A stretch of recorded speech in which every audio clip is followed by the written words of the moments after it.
Vía Pública. 11 de la noche en punto, como siempre les damos la bienvenida a Vía Pública en esta jornada de día martes, terminando, escrutando lo que ha sido este día muy político, con mucho movimiento también al interior del Congreso, en el Senado, en las comisiones y también en la Cámara de Diputados. Incluso estuvo el cardenal, el arzobispo de Santiago, Fernando Chomalí, en el Congreso, invitado a la Comisión de Salud, donde se abordó el proyecto de muerte asistida, más conocido como la Ley de Eutanasia. El cardenal pidió suspender su tramitación, asegurando que la iniciativa es un acto de violencia. La moción cursa ya su segundo trámite y tiene además suma urgencia. Establece el derecho a optar voluntariamente para recibir asistencia médica con el objeto de acelerar la muerte en caso de una enfermedad terminal o incurable. El cardenal Chomalí agradeció ser invitado a esta instancia, donde realizó una exposición de un documento de 3 páginas con el que defendió su postura. Morir en paz, eutanasia no, cuidados paliativos sí. Según el líder de la Iglesia Católica, se debe poner énfasis en cómo aliviar el dolor y no terminar con una vida. La agenda legislativa, además de temas valóricos, va a continuar en las próximas horas ahí en el Congreso, donde se va a iniciar ya la discusión del aborto legal, un proyecto que es emblemático para el gobierno del presidente Gabriel Boric. Y como cada jornada de martes tenemos nuestro panel político. Ya están nuestros queridos panelistas. Nerea Palma, académica del Departamento de Política y Gobierno de la Universidad Alberto Hurtado. Bienvenida. ¿Qué tal? Buenas noches, ¿cómo están? Un gusto saludarlos. Muchas gracias por estar aquí. También estamos con el vicedecano de la Facultad de Gobierno de la Universidad del Desarrollo, don Rodrigo Arellano. Bienvenidos. Buenas noches, Raúl. Muchas gracias. Muy bien. Bueno, tenemos harto que conversar, pero partamos conversando sobre Evelyn Matei. Anoche fue una suerte de relanzamiento de la campaña bajo el eslogan Chile, un solo equipo. ¿De qué sirve hacer este relanzamiento cuando quedan 11 semanas para la presidencial? Y algunos dicen, bueno, está todo medio definido. Yo no sé cuál es la visión que tienes tú, Nerea. Sí.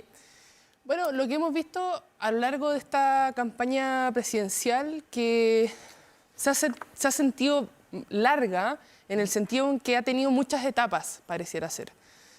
Obviamente la más grande fue pre y post primarias, evidentemente, pero ha tenido varias etapas y en general Evelyn Matei, la campaña de Evelyn Matei se ha reestructurado, se ha repensado, se han hecho modificaciones relevantes más de una vez, más de 2 veces. Esta pareciera ser quizá la más grande, intentando argumentar, intentando impulsar la recta final de la campaña, en el sentido que ahora es cuando son los momentos más decisivos, pensando en que los partidos se ganan en el segundo tiempo.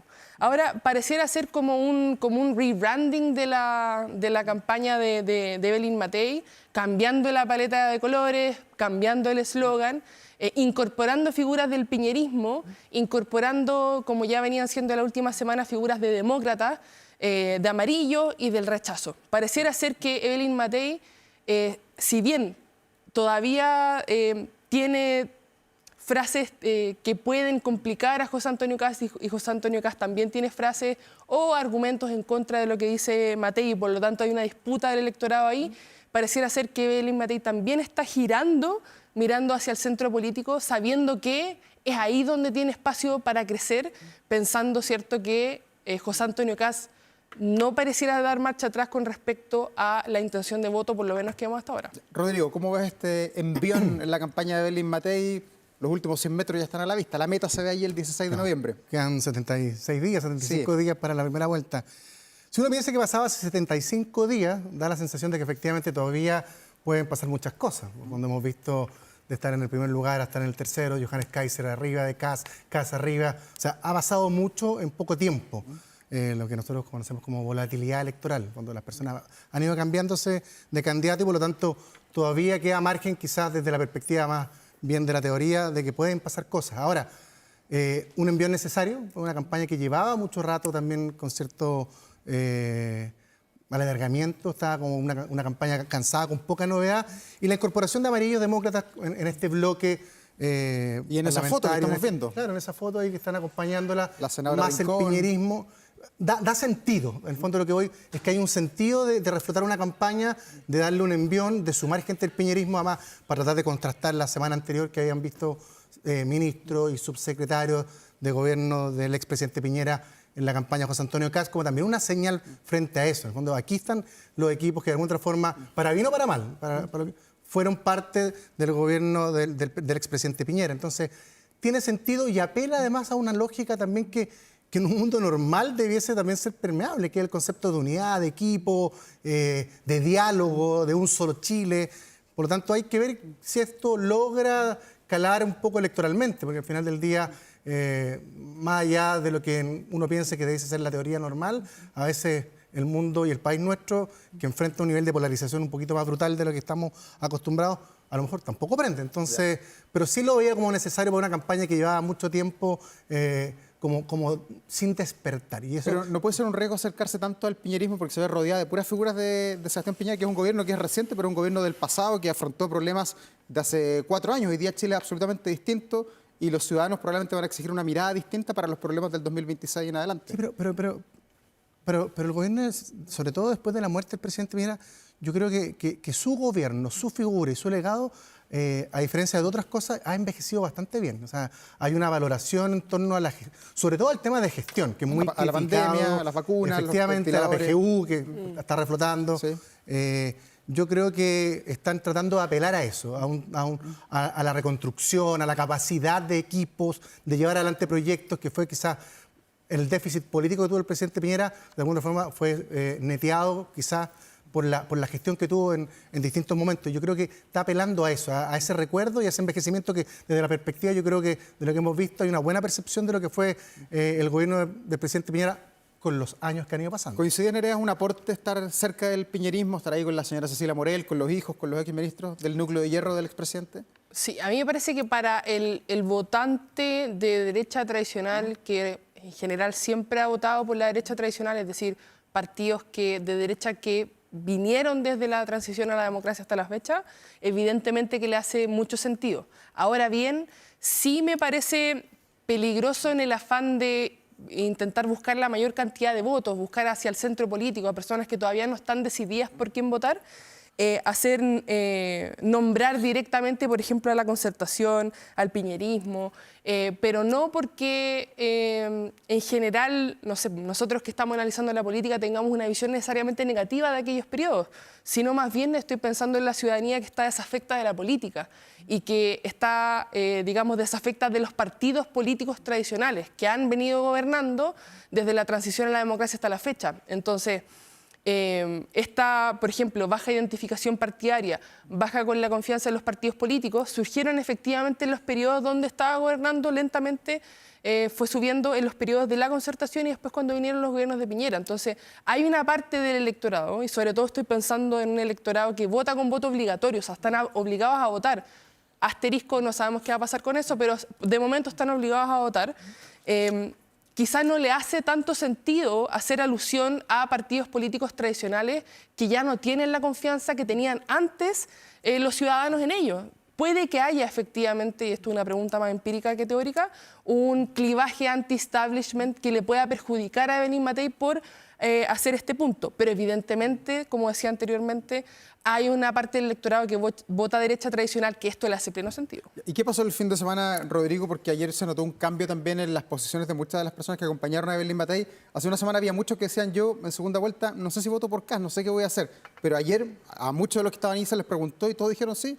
Si Matei no pasa, votamos por José Antonio Kast. ¿Por qué se produjo ese cambio de mirada el fin de semana? ¿Es estratégico? Yo salvo de Evelyn Matei, que me parece que una reacción, lo hemos conversado, acá bastante normal de alguien de no ponerse en el papel de perder una elección. No tengo ninguna duda de que si Chile Vamos... Pero había dudas con el senador Galilea, con el presidente de Bópoli que decía que le dolería la guata, hubo varias gente media tibia. Tendrá que tomarse un Viadil para el dolor de guata, pero yo no imagino a nadie de Chile Vamos, ¿no? O sea, de verdad. Nadie de Chile Vamos que en la disyuntiva de tener que optar por la candidatura del Partido Comunista y la candidatura de José Antonio Kast, va a optar por la de José Antonio Kast. Creo que es mucho más normal el tránsito y además ya lo hicieron. En fondo, como poner en prueba y cuestionárselo. Recordemos que la noche que pierde Sebastián Sichel frente a José Antonio Kast, una de las primeras en que se pone a disposición de la campaña de José Antonio Kast fue Evelyn Matei, para recorrer Chile. A diferencia de Sichel. Claro, pero en términos generales, no, yo no creo... Una cosa distinta es conformar equipos y gobierno, que creo que son cosas diferentes. Pero yo tengo la sensación de que el apoyo de Chile Vamos, y bueno, José Antonio Kast lo ha dicho también, si gana Evelyn Matei, también va a contar con el Partido Republicano, porque el proyecto de Janet Jara, el proyecto del Partido Comunista, se opone no solamente ideológicamente, sino que la mirada asociada con lo que tiende a pensar el centro y la centro-derecha de este país. ¿Nerea? Es una situación compleja, porque por un lado vemos el ejemplo de, por ejemplo, Alemania, donde la derecha tradicional hizo un cerco sanitario a la ultraderecha y por lo tanto no pacta, no dialoga con la ultraderecha, pero en realidad, además de Alemania y quizás Francia, esos son los dos únicos países en donde en general la derecha tradicional ha hecho un cerco a la ultraderecha. Y por lo tanto, y dado lo que dice Rodrigo, que efectivamente, o sea, en la última elección presidencial, después de que perdió Sichel, Chile Vamos apoyó directamente a Kast y su campaña por Kast. La pregunta sería, ¿por qué no hacerlo ahora? Quizás efectivamente han habido más tensiones en esta vez que la vez anterior, pero porque ahora el poder electoral del Partido Republicano me parece que está mucho más develado, transparente, sobre todo con intención de votos ahora, y por lo tanto más tensiones. Y a pesar de que van en pactos parlamentarios separados y por lo tanto no necesariamente van o sea, no van a contar los votos para las mismas listas y hacer esa fuerza electoral en el Congreso que se quería, evidentemente que las bancadas pueden estar juntas, pueden votar juntas y pueden no necesariamente, a pesar de que tienen listas parlamentarias separadas, no ser parte del Ejecutivo si es que uno de los otros gana. Ahora, la pregunta que habría que hacerse, que no hablamos tanto porque parecería ser un escenario menos probable, es qué pasaría si gana Evelyn Matei, si el Partido Republicano también sería parte, por ejemplo, de su eventual gobierno o no. Pero claro, como pareciera ser un escenario un poquito más improbable, al estar tercera por lo menos en la encuesta, es algo que no se habla. Se da por sentado que Chile Vamos podría llegar a ser parte del gobierno del Partido Republicano, pero no hablamos tanto al revés. Y en la discusión política, ¿cuánto se relaciona con los problemas y los anhelos que tienen los ciudadanos, que son finalmente los votantes? Y quiero preguntárselos a raíz del concepto del fin de semana. Dos palabras, paz social, que lo dijo nada menos que el marido de Evelyn Matei, el economista Jorge de Sormox, quien planteó esto de que ella daba más garantías de paz social que la otra candidatura de José Antonio Kast. Para muchos la política del miedo, es decir, si sale él, no va a poder controlar lo que pasa. Exacto. El colocar esto sobre la mesa, ¿tiene algún rédito o solamente discusión política? Rodrigo. Yo creo que además un acto de realismo. O sea, fue muy criticado porque en el fondo Jorge Sormox, un economista además muy conocido, muy prestigiado, sí, expresidente del Banco Central, tiene credenciales absolutas para poder hablar y opinar, pero es el marido de la candidata, entonces eso le resta un poco también de credibilidad a sus palabras. Pero desde la perspectiva normal, José Antonio Kast, no sé si lo siguieron en Twitter, él ofreció como, ¿cuál es el eslogan que le gustaría para mi campaña? ¿El cambio radical o la fuerza del cambio? Los cambios radicales, en general en los países cuando se promueven, generan conflictos. Entonces, alguien que busca, y de hecho lo dijo también José Antonio Kast en una entrevista el fin de semana en el diario Mercurio, que él iba a promover un cambio radical del país. Y eso habitualmente, cuando tú promueves ese tipo de propuestas programáticas, va a generar también quizás un quiebre, a lo menos institucional o estructural, o en la clase política.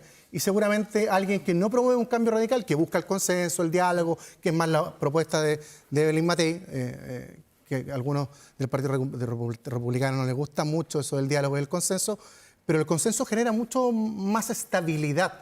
Entonces, yo creo que un acto de realismo que se condice con lo que ha sucedido en otros países.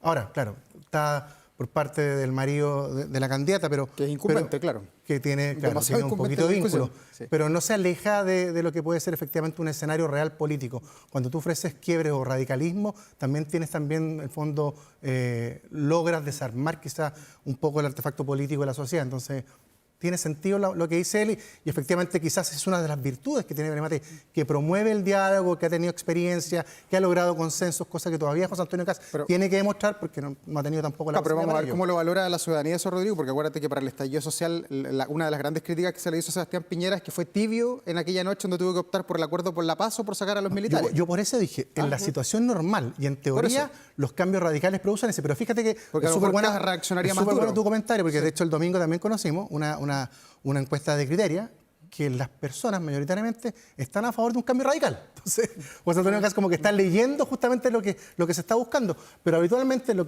que promueve un cambio radical o los quiebres radicales justamente son un poco de inestabilidad. Entonces, si bien está leyendo la lógica, las consecuencias pueden ser distintas a la lectura original del tema. Nerea, desafortunada la frase, aporta el debate, ¿cómo la ves tú? Es que me parece que es una temática medular de esta campaña presidencial respecto a quién a quién o qué proyecto le puede dar más estabilidad o más paz social a Chile. país. Entonces, me parece que como que toca directamente en la tecla sensible. Ahora bien, dentro de esta frase, me parece que hay un supuesto que en general me parece que no se ha analizado lo suficientemente en profundidad, que es que se está asumiendo que un proyecto de derecha, ya sea el proyecto de derecha de José Antonio Kast, que sería una nueva derecha, como el proyecto de derecha o de centro derecha, si queríamos llamarle, de Evelyn Matei, alguno de los dos haría mayor tensión, en este caso la tesis o la hipótesis, ¿cierto?, de Evelyn Matei y compañía, es que en realidad sería el del Partido Republicano, generaría más tensión ciudadana, sobre todo al recortar ciertos beneficios sociales que necesariamente implicaría si uno hace un recorte fiscal de 6.000 millones de dólares. O sea, es inevitable que eso ocurra. Ahora bien, el supuesto está en que eso generaría inestabilidad, porque, y en palabras del marido de Evelyn Matei, porque la izquierda radical tendría como enemigo, digamos, natural a la ultraderecha en este caso. Si es que eso es una alusión, por ejemplo, al estallido social, es súper curiosa, porque se está, homologando o se está intentando conectar a los movimientos sociales o las protestas que vimos del estallido social con partidos de izquierda. Y lo que vemos de manera consistente en ciencia política, en política comparada, no solamente de manera teórica, sino que con evidencia empírica, es que las personas que protestan, las personas que son parte de los movimientos sociales, por lo general no son protestas llamadas por los partidos políticos, porque en Chile casi no hay vínculos de los partidos políticos con los movimientos sociales. Y eso, o sea, la gente que estudia sociología lo sabe mucho mejor que yo. Entonces, el supuesto que hay detrás de lo que está diciendo o de la frase que estamos analizando, me parece que es súper cuestionable. O sea, yo esperaría más descontento y yo le tendría más, entre comillas, susto a la reacción ciudadana espontánea que a que los partidos de izquierda puedan organizar una protesta o un movimiento social, porque realmente no hay vínculo entre los movimientos sociales y los partidos de izquierda. Pero hay un alimento, yo no me voy a meter en este tema, pero es indudable que en el estallido social, más allá del origen, todo, la izquierda no estuvo a la altura de las circunstancias, todas las veces que estuvo llamada a tratar de volcar institucionalmente, buscar soluciones institucionalmente. O sea, el PC se restó de todas las conversaciones, no concurrieron al llamado al presidente, o sea, no lo provocaron según lo que sea, pero yo creo que sí tuvieron un grado de responsabilidad en su desarrollo. Y eso yo creo que hay que siempre marcarlo como un hito relevante en la historia de lo que fue el estallido social. Pero es indudable que yo creo que esta frase de alguna forma pone un tema muy, muy relevante dentro de la campaña. En el fondo, ¿cómo va a ser el tipo de gobierno? Así, violento, radical, no es la palabra violento, radical de cambio profundo, o va a buscar transformar con diálogo, con consenso, que ha sido quizás una de las marcas que Evelyn Matei ha tratado de impulsar justamente en esta nueva etapa. Antes de entrar al panel estaba viendo los noticieros y también los portales de internet el día de hoy, y particularmente hoy todos dicen, todos contra Kast hoy día, por el famoso debate que ha habido en torno al Chavo Préstamo, que es una de las propuestas que ha planteado José Antonio Kast. Evelyn Matei dice que no quiere revelar cómo lo va a financiar porque no sabe cómo va a financiar aquello, Janet Jara lo mismo y también los otros candidatos. ¿Se está abriendo una puerta allí de polémica para José Antonio Kast o es una cosa pasajera del día? O sea, me parece que en este caso ya se abrió. Pero él dijo que no se iba a perder ningún beneficio, que no se toca la PGU, que no se tocan las pensiones, sacó un video en la tarde. Sí, es verdad, efectivamente lo menciona, lo ha recalcado, pero es difícil, a ver, porque hay dos cosas que no son compatibles, ¿ya? Una es reducir el tamaño del Estado, que eso tiene su propia visión, ¿cierto?, tanto teórica como filosófica, y partidos en general de características liberales o libertarias lo defienden. Eso es una cosa. Pero eso no es compatible con mantener los mismos beneficios sociales que se tienen hasta el momento. Uno podrá estar de acuerdo o en desacuerdo con los beneficios sociales o las políticas sociales o las políticas públicas sociales que hay, pero un recorte del presupuesto del Estado y el gasto fiscal con la mantención de los beneficios, incluso la expansión, no es compatible directamente. O se privatizan esos beneficios que después pasan a manos de privados o mixto, o simplemente se cortan. Entonces, bajo este entredicho de cosas que son incompatibles, evidentemente que hay que explicarlo. Y si uno no puede explicarlo, bueno, es difícil, no te voy a creer entonces. Entonces ¿Se asemeja la campaña de José Antonio Caz con estos temas que son de beneficios sociales tan importantes para el grueso de la población? Ahora, no lo ha dicho José Antonio Caz, esto no va a ser la defensa de él, pero Él dice que no va a tocar nada. Pero lo dijo el Consejo Fiscal Autónomo, que hay que hacer un recorte de 5.000 millones de dólares. Lo ha dicho el Matei también, que hay que hacer un recorte de 6.000 millones de dólares en los 4 años. No sé, José Antonio Caz aceleró el tranco y dijo que iba a hacer en 18 meses. Pero el tamaño del Estado sí se puede recortar. Lo que pasa es que hay que demostrarlo cómo. Sobre todo un Estado que ha crecido exponencialmente en los últimos 4 años con 100.000 empleados contratados, con programas que a lo mejor no dan el beneficio que se espera, con programas duplicados, con licencias médicas falsas. Hay una serie de cosas que se pueden ir recortar y ¿cómo se llama? Y los voceros económicos de Eli Matei lo han hecho, lo han explicado, Briones y Sangüesa, no así José Antonio Caz, que es lo que se espera también de propuestas de este estilo. Y bien que estemos en esto, porque es la parte que yo espero que la gente también se preocupe de ver cuáles son las propuestas programáticas de los candidatos, más que de los TikTok o de los mensajes que se mandan por redes sociales.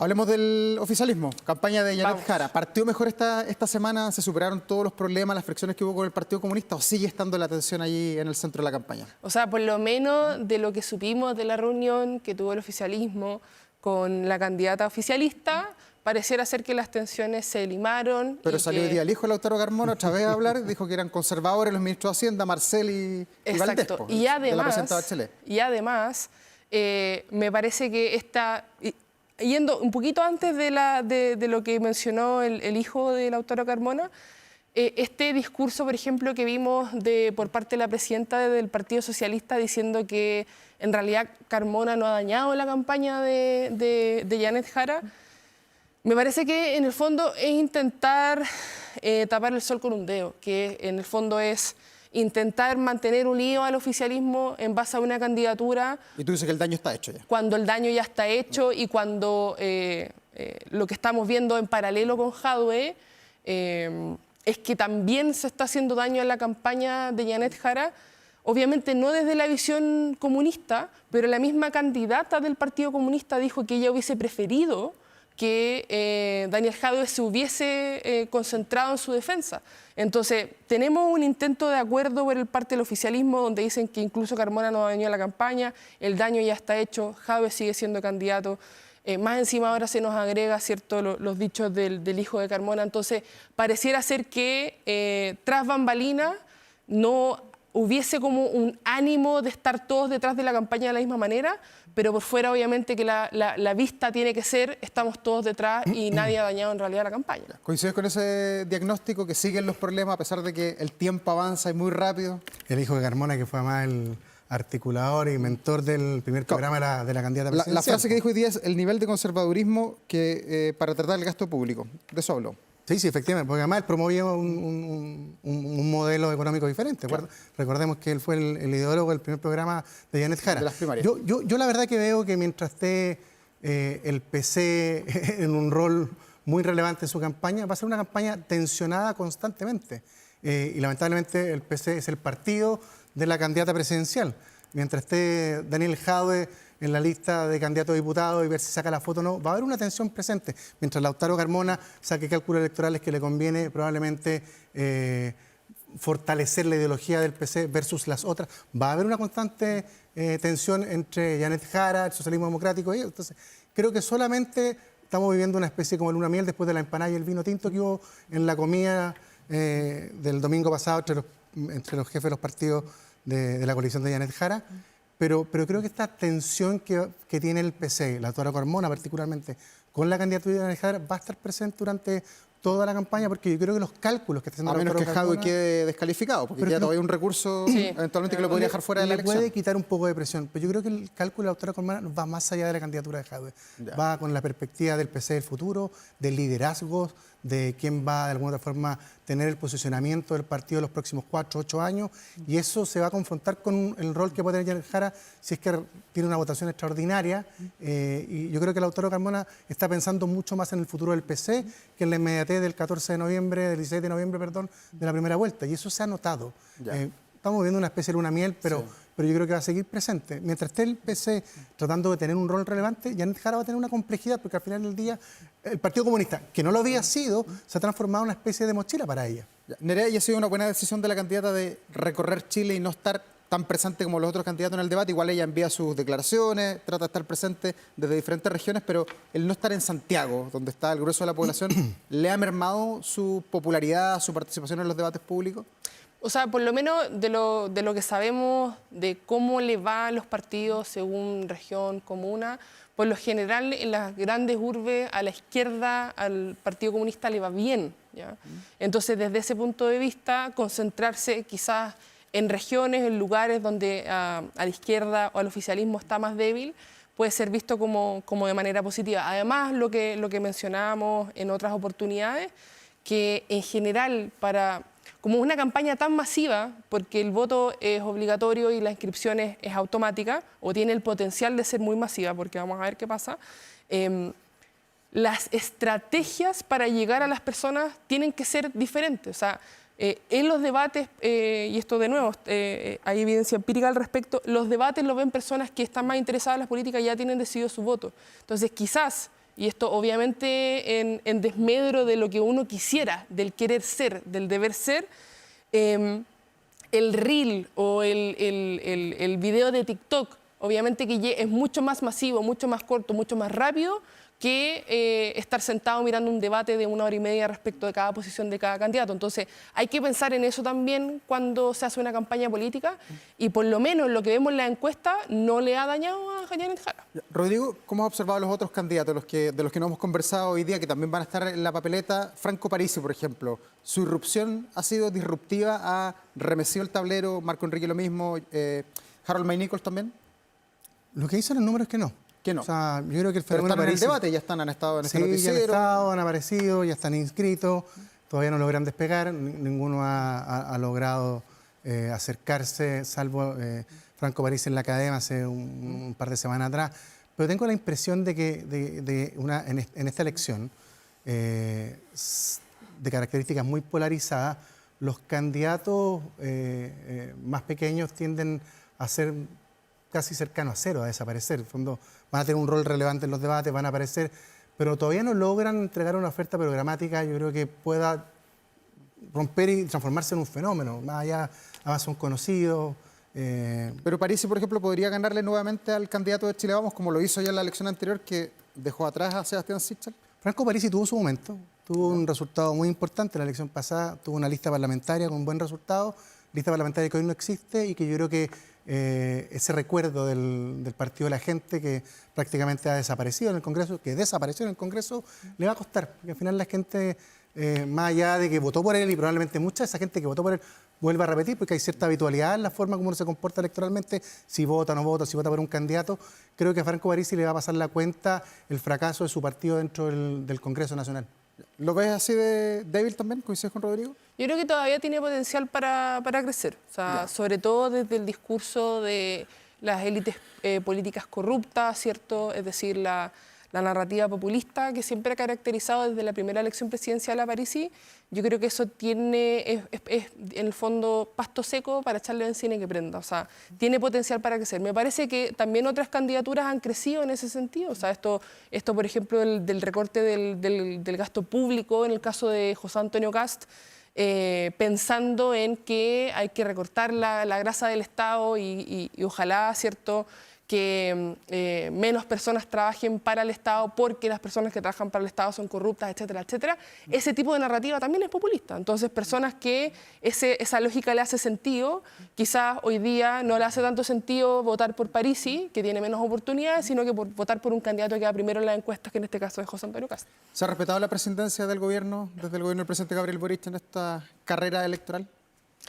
En general me parece que sí, Sí, en general me parece que sí. O sea, de repente me cuesta encontrar argumentos criticado para a la decir... vocera de repente que... Sí, pero la vocera también cuando le han preguntado directamente, por ejemplo, por la propuesta de pensiones de Jara, y ha dicho que ya no es vocera de esta candidatura presidencial, y por lo tanto, si bien obviamente ella también es del Partido Comunista, y evidentemente todos sabemos que no solamente la vocera, sino que todos los miembros del oficialismo, o por lo menos que están en el Ejecutivo, van a votar por Janet Jara, me parece que en general no encuentro razones para decir que eso no ha ocurrido comparándolo con otros procesos anteriores. ¿Coincide, Rodrigo, con esa apreciación?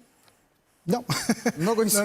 es que no la he visto opinar, o sea, efectivamente no opinaba con tanta fuerza Janet Jara, pero sí la he visto opinar con mucha dureza hace unos meses atrás por Evelyn Matei y hoy por José Antonio Kast, cuando lo que comentábamos antes, todos contra Kast, tiene una razón, porque Kast ahí está en la encuesta y en su momento fue Evelyn Matei.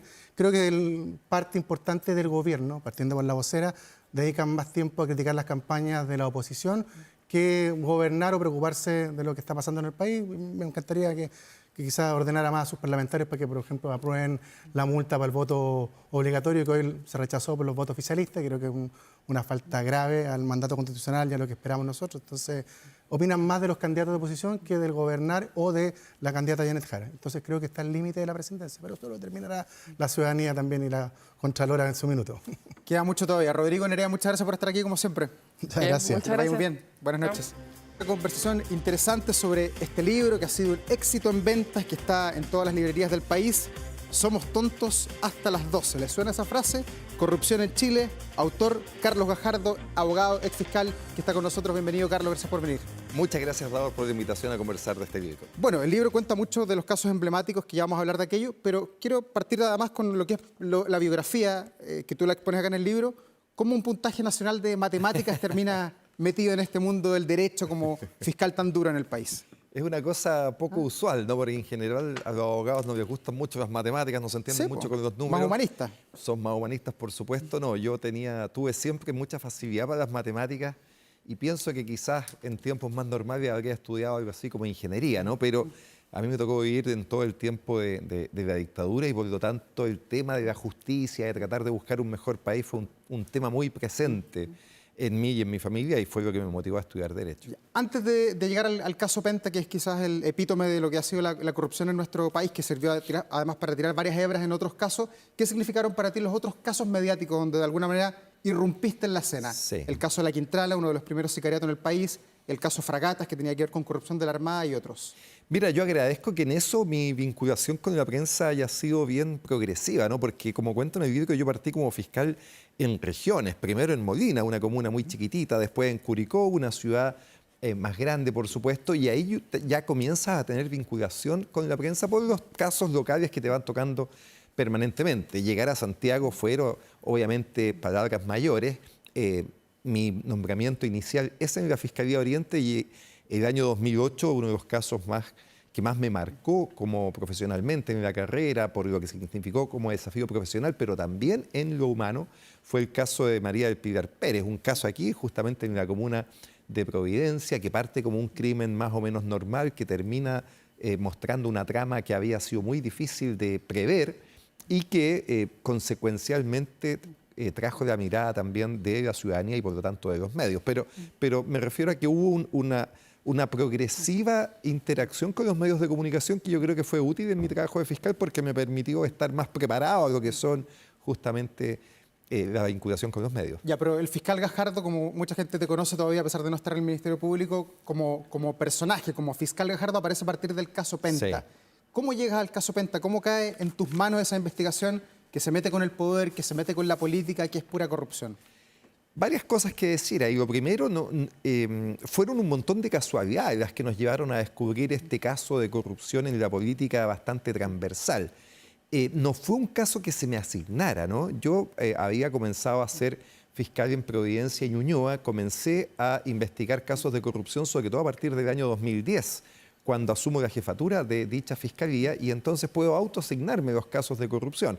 Y empiezo a tener casos de corrupción cada vez más grandes, el caso Fragatas, el caso en la Comisión Nacional de Acreditaciones, el caso del fraude al FUT, y en esa arista aparece una vinculación con un personaje que tenía sus particularidades, ¿no? Un martillero llamado Jorge Valdivia, igual que el futbolista, que estaba siendo buscado por la policía intensamente y que al momento de ser buscado fuertemente entrega una declaración, 6 páginas, donde nos da cuenta de estos delitos que se estarían cometiendo al interior del caso Penta. Ahí comienza el caso, pero fue una suma de casualidades. Nosotros no estábamos buscando el caso, nadie nos denunció que esto estuviera pasando, sino que la investigación nos llevó a esto. Ya, y allí, en el comienzo del caso de la Génesis, hubo luz verde para investigar, pero después empezaron las trabas.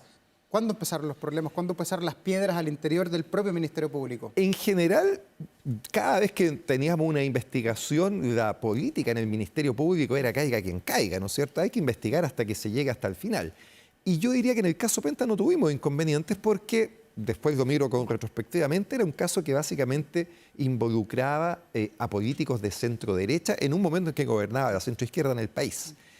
Se desarrolla sin inconvenientes, pero por ahí, por febrero del año 2015, siguiendo las líneas investigativas, descubrimos que Penta no era la única empresa que tenía esta conducta de financiar a la política, porque los mismos políticos que estábamos investigando recibían financiamiento de otras empresas, entre ellas de SQM. Nos metemos a investigar a SQM y descubrimos que SQM hacía un financiamiento transversal. Y cuando digo transversal es desde la UDI por la derecha hasta el Partido Socialista por la izquierda, pasando por todo el abanico que está entre medio e incluyendo candidaturas presidenciales del presidente Piñera, de la presidenta Bachelet y una candidatura fallida incluso del presidente Frey. ¿Y quién ordena bajarle el tenor a esto? ¿Apaciguar las aguas y en el fondo trabar la pelota para que no sigas investigando? Con nosotros nunca nadie habló directamente, sino que la decisión fue en febrero del año 2015 que mi jefe decide quitarme la causa, ¿no? Me hace un llamado telefónico y me dice, Carlos, a partir de mañana, que lo cuento todo en el libro, ¿no? A partir de mañana la causa la va a dirigir otro fiscal, y yo quedé helado, o sea, era algo que no tenía previsto, y de mi decisión inmediata, junto con Pablo Norambuena, que era el fiscal con que trabajábamos en el caso, fue presentar al otro día nuestra renuncia en la Fiscalía. Pero sorpresivamente para nosotros, el fiscal nacional, que estaba en ese momento de vacaciones, y la fiscal subrogante, Solange Huerta, deciden revocar esa decisión, tomar el fiscal nacional Sabas Chaguán la causa con nosotros en el equipo, y eso permitió, al menos durante el año 2015, seguir investigando la causa. Ya, hay muchas cosas que la gente recuerda del caso, la frase que le da el origen al libro, por supuesto, somos tontos hasta las 12, pero también la gente recuerda el tema del raspado de la boya, de dame plata para los últimos 100 metros, que tiene que ver con el senador, hoy día senador Iván Moreira, que estaba en la campaña a la reelección. ¿Cómo descubriste eso? ¿Fue por casualidad? ¿Alguien te lo entregó en tus manos y tú decidiste tirar de esa hebra? A esa altura nosotros ya estábamos investigando delitos tributarios vinculados sobre todo a Hugo Bravo, el gerente general de Penta, que habíamos tenido antecedentes de aquello. Eso nos permitió incautar su computador, y al revisar su computador, el de Hugo Bravo, empezamos a revisar sus correos electrónicos, y un día, por ahí de haber sido por septiembre del año 2014, encuentro ese correo, ¿no? El famoso correo del raspado de la olla, donde Iván Moreira le pide financiamiento a Hugo Bravo se lo otorga, le manda la boleta para ese financiamiento, el cheque respectivo. Entonces, nítidamente aparecía un financiamiento a una campaña política con boletas falsas. Era el primer indicio que teníamos. Yo recuerdo ese día que salí de la oficina a buscar a mis colegas, ¿no? A Pablo Norambuena, a Fernanda Lazo, la abogada que trabajaba conmigo, y estábamos corriendo como con un extra, como una claro, diciendo, prensa, mira lo que encontré, digamos, ¿no? Ese fue el primer indicio de financiamiento político, y mentiría si dijera que yo pensé que esto iba a desembocar en un financiamiento, un descubrimiento del financiamiento transversal. Al principio uno ingenuamente piensa que es esto nomás, ¿no? ¿Y en qué minuto el agua llega hasta la gente más poderosa? Carlos Eugenio Lavín, Carlos Alberto Delano, que era íntimo amigo del presidente Sebastián Piñera. ¿Cuándo te das cuenta que estás investigando a gente de mucho tonelaje, de influencia política y económica en el país? Ahí fue importante las declaraciones que dio Hugo Bravo. Hugo Bravo estaba muy complicado por lo que nosotros ya le habíamos encontrado, y él decide efectivamente prestar colaboración en el caso, y cuenta que en estos hechos están involucrados también los controladores del grupo. Hubo muchos otros antecedentes en ese mismo sentido, ¿no? Que daban cuenta, por ejemplo, que las cónyuges de los controladores daban boletas falsas, que habían forward falsos que efectivamente permitían evadir impuestos, y eso comprometía nítidamente a los controladores. Ahí se toma la decisión en la Fiscalía de formalizar a los controladores, a Hugo Bravo y al ex subsecretario de Minería, Pablo Wagner, por un delito de cohecho. Finalmente, muy pocos pagaron por el caso Penta. ¿Quién es el responsable de aquello? ¿Fue el ex fiscal Guerra? ¿Quién era tu jefe? Yo diría que Guerra es el operador, ¿no? Pero aquí hay una decisión transversal, o sea, hay una decisión política transversal. Desde La Moneda, con el ministro del Interior Rodrigo Peñailillo. Sí, que tiene un rol fundamental que contamos en el Virgo también, ¿no? En el Virgo se cuenta que hay una reunión que la sabemos porque la contó el director del Servicio de Impuestos Internos, donde Peñailillo le dice, vayan a SQM a incautar todo antes que llegue la Fiscalía, vayan en camiones si es necesario, ¿no? Pero aquí lo que hubo, Daor, fue una convergencia transversal, o sea, a la clase política en su conjunto no le convenía que esto se siguiera investigando y yo diría que se operó de dos maneras. Por un lado, se intervino el Servicio de Impuestos Internos, se cambia al director y al subdirector que estaban haciendo el trabajo, Michelle Llorat y Cristian Vargas, esa decisión la toma el Ejecutivo en su momento, y luego, a fines del año 2015, vencía el periodo del fiscal nacional Sabas Chaguán. El nuevo fiscal nacional tenía que ser nombrado por la clase política, por el Senado, básicamente, ¿no? Hay una quina que primero se elabora, después el presidente, la presidenta Bachelet elige a uno, pero es el Senado el que da el pase final, y ese Senado transversalmente puso sus condiciones. Eso fue muy expreso, ¿no? Los senadores dijeron que querían un nuevo fiscal nacional que investigara estos casos de otra manera, con mayor tranquilidad, con menos filtraciones. Y bueno, eligieron finalmente a Jorge Abbott, que públicamente se había comprometido a hacer una investigación, yo diría, con otra velocidad. Te quiero plantear una pregunta que le da el nombre a uno de los capítulos. ¿Por qué los poderosos delinquen en Chile? ¿Por qué delinquían los poderosos? No, los poderosos delinquen porque en general buscan siempre estrategias para ganar más, aprovechar más. Esto lo ve uno en un montón de situaciones, ¿no? Evadir impuestos, por supuesto. Acaba de haber una condena contra un exministro, Gabriel Ruiz Tagle, por uso de información privilegiada. En la medida en que hay dinero y hay posibilidades de obtener dinero sin pagar, siempre va a estar el incentivo para delinquir. Lo hemos visto también con funcionarios de este gobierno, ¿no? El caso Fundaciones, donde hay una oportunidad para apropiarse de dinero, pocos controles, va a estar... La ocasión hacia el ladrón, La como dice el ocasión dicho. hacia el ladrón, y por eso es tan importante tener buenos controles y buenas investigaciones y buenos castigos. La única manera de disuadir es que tú te tomes en serio que efectivamente si cometes estas conductas vas a tener un castigo proporcional a la gravedad de las conductas. Ya, ¿y sientes que la investigación que tú hiciste junto a Pablo Norambuena y otros equipos de la Fiscalía cambió de alguna manera la judicatura, la forma de enfrentar el cómo Chile hoy día se pone frente a estos problemas de corrupción? En corto, ¿Chile el 2025 es mejor que el 2015 o todavía hay espacio para corrupción en Chile? Hay algunas herramientas que son mejores, pero seguimos teniendo muchos déficits. Yo diría que el caso Penta, SQM y Corpesca mostró mucha verdad, se supieron muchas cosas, cómo se financiaba la política, la relación entre las empresas y el poder, pero junto con esa mucha verdad hubo muy poca justicia, muy poco castigo. Después del caso Penta ha habido una serie de modificaciones legales, se aumentaron las penas del cohecho, cambió la legislación sobre financiamiento electoral, se dictó la nueva ley de delitos económicos que intenta deliberadamente terminar con las clases de ética, ¿no? Esa es la manera en que esa ley se promulgó. Pero sigue habiendo un gran flanco que tiene que ver con la debilidad institucional. Seguimos teniendo instituciones, y hablo de Poder Judicial y Fiscalía, que en general tienen poca autonomía e independencia respecto del poder político. Para eso es fundamental hacer cambio en el sistema de nombramientos y de eso nada se ha hecho en los últimos dos gobiernos. Pero siento que el Ministerio Público hoy día está mejor. Tu cuenta allí que te llevabas muy mal con tus jefes, con Alberto Ayala, con Manuel Guerra, para qué decir, si quieres podemos hacer un capítulo entero de aquello, y con el fiscal Jorge Abbott. ¿Hoy día el Ministerio Público es más independiente o todavía hay miradas políticas al interior? Y lo que pasa es que el sistema de nombramiento sigue siendo el mismo, ¿no? Tú para llegar a ser fiscal nacional lo vimos en la última elección, ¿no? El fiscal Valencia fue la tercera opción. Hubo dos candidatos previos que no fueron votados. El fiscal Valencia fue elegido en un proceso de mucha fricción.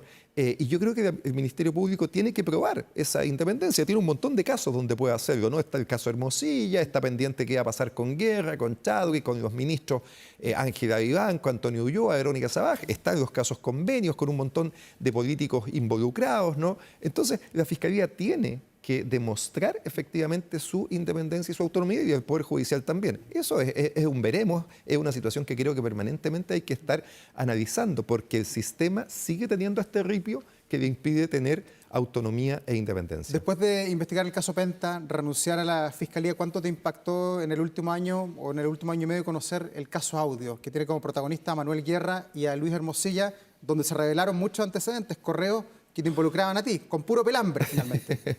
¿Ah? Mira, yo cuento en el libro que los audios de Luis Hermosilla con Leonardo Villaló y con Daniel Sauer se conocen un día 14 de noviembre del año 2023, que es mi cumpleaños, ¿no? Yo lo tomé como un regalo, efectivamente, porque permitió comenzar a mostrar de alguna manera lo que nosotros denunciamos, la forma en que funciona el sistema cuando los poderosos están involucrados. Esos audios llevaron a que la Fiscalía incautara los teléfonos, los WhatsApp, y en esos WhatsApp efectivamente no solo hablan de mí, ¿no es cierto?, y los intentos por sacarnos del caso, el famoso WhatsApp donde dicen las causas VIP están a salvo. Una vez que nosotros renunciamos, la expresión que tiene Manuel Guerra es las causas VIP están a salvo, sino que también es muy relevante toda la manera en que se ve cómo Hermosilla influye en los nombramientos de jueces, sobre todo de la Corte Suprema y Apelaciones, y del Ministerio Público, y luego obtener cosas a cambio, ¿no? Obtener información de los jueces, de los ministros, obtener mejor trato por parte del fiscal Guerra. Evidentemente, eso, lo digo nítidamente, ¿no?, prostituye la función judicial, prostituye el trabajo de la Fiscalía. Lo que uno espera del funcionamiento de las instituciones es una venda en los ojos, que no importe quién sea el que está detrás, y no esto que pudimos conocer muy crudamente de finalmente cómo se transan nombramientos en favor de determinados funcionarios por favores que se realizan al abogado que participa en dichos nombramientos. Ya, pero si no hubiera sido por esas conversaciones, ¿cuántos políticos más habrían purgado alguna pena en la cárcel? Porque finalmente, ¿quién tuvo pena? ¿Jovino Novoa? Sobre todo, yo creo que el que tuvo una mayor pena fue Jaime Orpiz, ¿no es cierto? Claro. Porque ahí hubo una decisión de llevar el caso a juicio oral, que era lo que correspondía. Efectivamente, el caso de investigaciones de platas políticas termina con condenas que son excepciones y con impunidad, que es la regla general. Y eso, Davor, le hace un grave daño al sistema de justicia, por una parte, porque genera desconfianza en la ciudadanía, pero también al sistema democrático, porque deja conductas muy graves sin sanción. Somos tontos hasta las 12. ¿Nos puedes recordar esa frase que ya era famoso, pero te hizo ir más a la fama aquel día? Estábamos en plena formalización del caso Penta y era necesario mostrarle al tribunal la gravedad de los hechos que estaban sucediendo, ¿no? Nosotros habíamos preparado harto los alegatos. Mi alegato inicial terminaba con otra frase que fue bien marcadora. Terminaba diciendo que Empresas Penta se había convertido en una máquina para defraudar al fisco. Pero después venía la réplica de los abogados de las contrapartes, y la réplica de esos abogados básicamente consistió en tratar de decir que los controladores del Grupo Penta no sabían lo que estaba pasando al interior de la empresa. Nos tocó replicar, y ahí pusimos una serie de antecedentes que mostraban que sí, ellos sabían. Por ejemplo, que las boletas de las propias cónyuges estaban en la contabilidad. ¿Cómo no lo iban a saber eso los propios controladores, ¿no? Que los forward que se firmaban para evadir impuestos estaban firmados por los controladores. Entonces, era evidente que ellos sí sabían. Y ahí entonces se me ocurre esta analogía, ¿no? Y le digo al juez: magistrado, en el campo dicen que somos tontos hasta las 12, pero después se nos pasa. Y miro un reloj de pared que está en la sala. Me tocó revisar hace poco esa imagen, ¿no? Entonces hay un momento que yo miro a la pared y el reloj marcaba las 12:05. ¿Ah? Entonces le digo: su señoría, son más de las 12, ya no somos tontos a esta hora, ¿no? El alegato fue exitoso en el sentido que convenció al tribunal y después a la Corte de Apelaciones de que la prisión preventiva era la medida cautelar que correspondía en un caso tan grave como este. Carlos, lo último, más allá del libro, tú apoyaste al presidente Boric en su campaña. ¿Estás conforme con el gobierno, cómo se ha desarrollado en estos 3 años y medio? Yo creo que hay un gran aprendizaje de que en general gobernar está siendo cada vez más complicado en el país y en el mundo. Mira cómo han terminado los gobiernos tanto de la presidenta Bachelet II, del presidente Piñera II y este gobierno, con mucha desafección de las personas que en general las votaron. Yo creo que en general el gobierno ha sido un gobierno que ha estado en la medianía, ¿no es cierto?, sin grandes éxitos, pero tampoco me parece que haya tenido grandes fracasos, pero me quedo con una sensación de que en el tema de justicia pudo haber hecho mucho más, pudo haber impulsado con mucha mayor fuerza un cambio de lo que estamos hablando en el sistema de nombramiento, sobre todo porque el caso Hermosilla explotó en este gobierno y habría sido un impulso muy importante para hacer el cambio que la justicia requiere, y eso efectivamente en estos 4 años no se hizo. Don Carlos Gajardo, muchas gracias por estar aquí en Vía Pública. Felicitaciones por tu libro, que le ha ido excelente, que siga la maravilla de ser escritor. Muchas gracias, Davor, por esta invitación, y de escritor a escritor, pues, así que ahí estamos compartiendo esta noble tarea de poder escribir y poner en palabras lo que uno de repente piensa. Gracias por venir a Vía Pública. Buenas noches. Y nosotros vamos a la pausa, enseguida estamos de vuelta con más aquí en Canal 24 Horas, no se vaya.